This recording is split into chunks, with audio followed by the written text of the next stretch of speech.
শোনো শোনো জনগণ, শোনো কিছু কথা। 4টে ওষুধ রাখবে ঘরে, যাবে সব ব্যথা।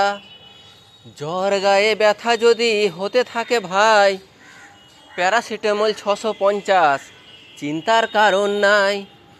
অসাবধানের বশে শরীর যায় যদি কেটে, মিউপিরোসিন অয়েন্টমেন্ট বাঁচাবে সংকটে।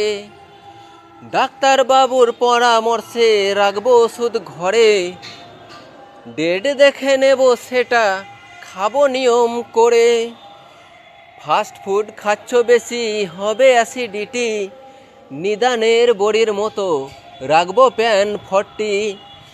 গরমকালে ডায়রিয়া কি হবে উপায়, ORS আর O2 মোদের বাঁচার আশা জাগায়। অ্যালার্জি আর ঠান্ডা লাগার ধাত যদি থাকে, লিভোসেট্রিজেন 5 রক্ষা করবে তোমাকে। জরুরিকালে হসপিটাল স্মরণে রাখিব, অ্যাম্বুলেন্স 102 ডায়াল করিব। এই কথা জনে জনে প্রচার করি মোরা, সুস্থভাবে থাকুক বেঁচে সকল আত্মীয়রা। এই 4টি রিলেটেড সমস্যা যদি কোনো সমস্যা হয়, তাহলে অবশ্যই 4টি ওষুধ ঘরে রাখবেন। ওকে।